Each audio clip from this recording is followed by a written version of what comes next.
注意看，女人的身上长出了木耳，可怕的真菌在人的身体上大量繁衍，甚至能控制人类的大脑变成怪物。真菌的孢子弥漫在这片原始森林中，只要吸上一口，致命的真菌很快就能在人身上长出蘑菇。这些孢子竟等着猎物们进来，将它们带到外面的世界上去。这天，2名护林员来到了这片森林。老黑在森林入口给一些设备更换电池，阿珍自己深入森林，准备找下其他地方安装的设备，但很快他就迷失了方向。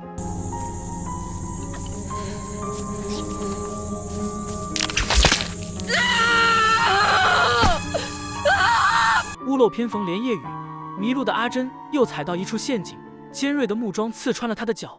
阿珍拿起对讲机，呼叫老黑帮忙。老黑的对讲机在船上放着，他去拿的时候，对讲机不小心掉进了水里。等他捞出来的时候，对讲机没了声音，可能是进水损坏了对讲机。阿珍呼不到人，只能忍着剧痛，自己拔出了脚上的木棍，然后爬起来，痛苦地往前挪动。天色越来越晚，老黑也走进森林，尝试着寻找阿珍。阿珍拄着一根树枝往前面瞎走，走着走着，居然发现了一个小木屋。木屋里有一些简单的生活用品，看起来似乎有人生活在这里。他顾不了那么多，暂时把这里当成了庇护所。脚上是一个贯穿的大伤口，阿珍忍着痛进行了简单的包扎。刚包好，门外就传来脚步声，接着2个南野人走了进来。阿珍本能的想抽刀自卫，刀还没拿出来，长着大胡子的男人就冲上来，用刀抵住了他的脖子。这男人开口问阿珍是谁，阿珍看对方会说话，赶紧表明了身份，并解释自己因受伤才找到了这里。男人看了他的脚，相信了他的话，并说那个陷阱就是他们打猎设下的。找不到阿珍的老黑正在坐着休息，忽然听见背后有动静。老黑仓皇的逃跑，不小心被绊了一下，摔倒在地。老黑看清怪物的样子后，转身就逃。怪物嘶吼着循声追去，恐惧的老黑躲在了一棵大树后面。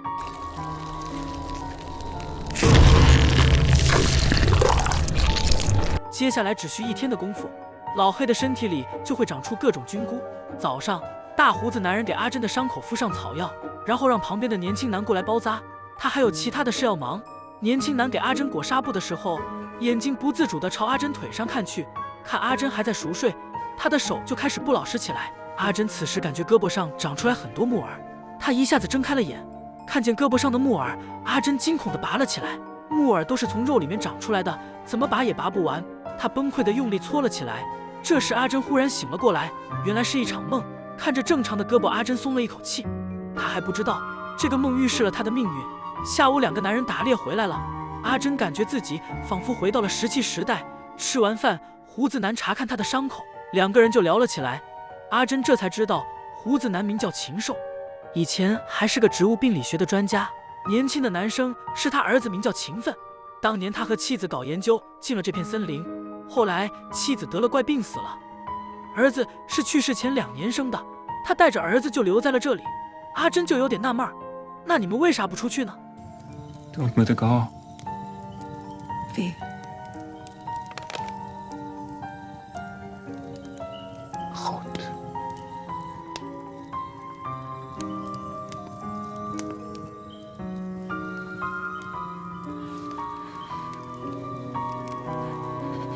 才1天时间，阿珍的伤口居然就完全好了，这和禽兽说的神秘有关系吗？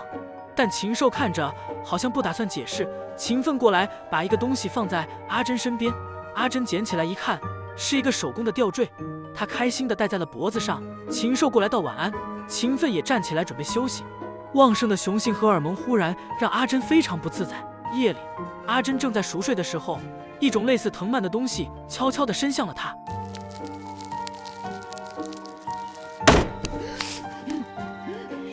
门外似乎来了什么东西，父子俩悄悄地做着战斗的准备。禽兽示意阿珍不要出声，那东西没有视力，全靠听觉和嗅觉寻物。阿珍学着2人的样子，赶紧把伪装物涂在了身上。门外的东西开始撞门，父子俩紧张地盯着门。此时，那个像藤蔓的东西从墙缝里伸进来，又悄悄地朝阿珍伸了过去。不过这次阿珍发现了他。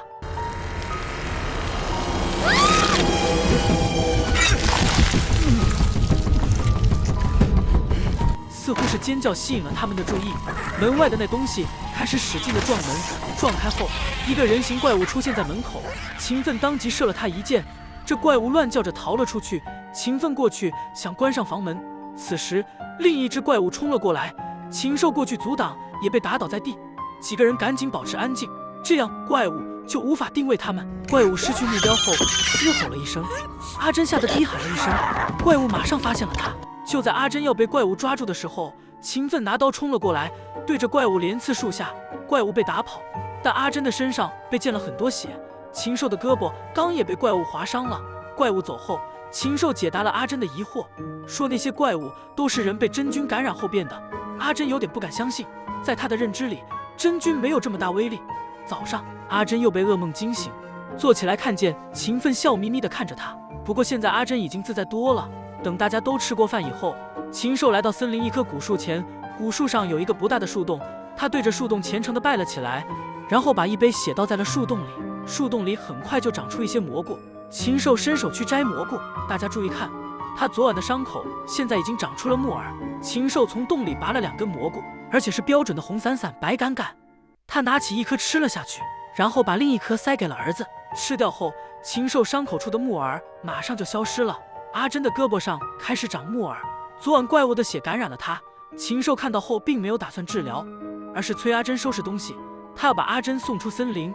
秦奋生气地冲了出去，能看出来他不同意父亲的做法，有点担心阿珍。禽兽并不在意儿子的反应，他送阿珍出去的路上碰见了倒在树下的老黑，老黑身上已经长满了蘑菇和木耳。阿珍伤心地上前查看老黑的尸体，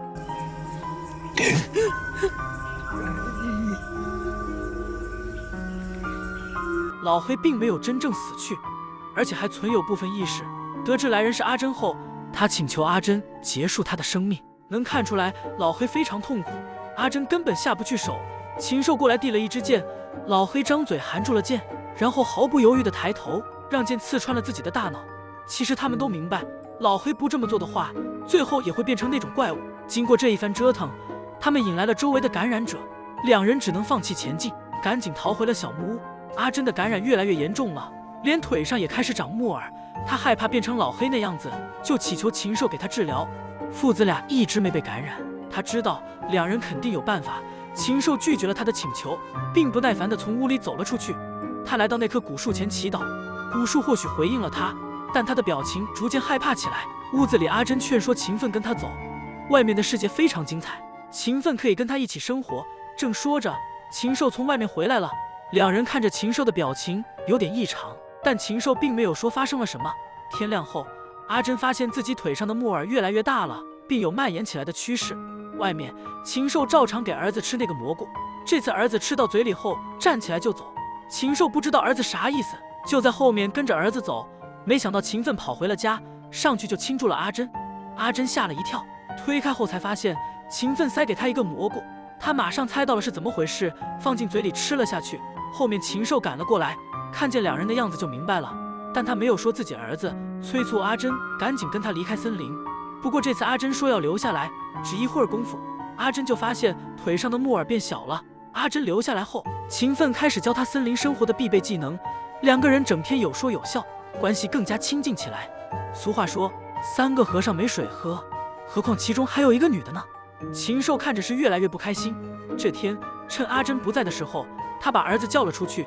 路上秦奋问他要去哪里，他回答说去给古树献祭。等阿珍回来后，发现家里没人，就赶紧拿上弓箭出门去寻找父子俩。但刚出门没走多远，就看见前面路上站着一个感染者。阿珍只能悄悄地躲在树后，祈祷感染者赶紧离开。禽兽带着儿子来到古树前，说这次古树挑中了他。秦奋还没搞懂这是什么意思，就被父亲从后面划了一下。这倒霉孩子这一下才算明白过来，他想起身反抗，禽兽死死地压住他，古树的树根趁机缠住了他的手，把他死死地固定在地上。更诡异的是，天也瞬间黑了下来，森林里马上变成了晚上。禽兽准备动手的时候，阿珍终于赶了过来。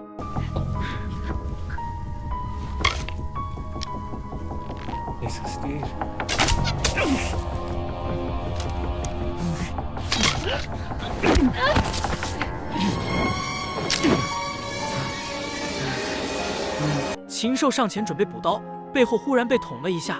他扭头看，果然是儿子挣脱了树根，禽兽无力地瘫坐在地上。那些感染者闻声都跑了过来。阿珍见状，赶紧拉着秦奋逃跑，把禽兽自己扔在了这里。两人逃回木屋，并锁上了门。等天亮后，禽兽的背上已经长出了木耳。他祈求古树给他蘑菇，但这次树洞里只有枯枝烂叶。他吃了几口后，绝望地躺在了地上。而阿珍也没有逃出被感染的命运。趁着还有意识的时候，他再次劝说秦奋离开森林，到外面的世界去过正常的生活。秦奋心中纵有万般不舍，但也没有任何办法。真菌很快就占据了阿珍的身体，长出的蘑菇覆盖了他的全身。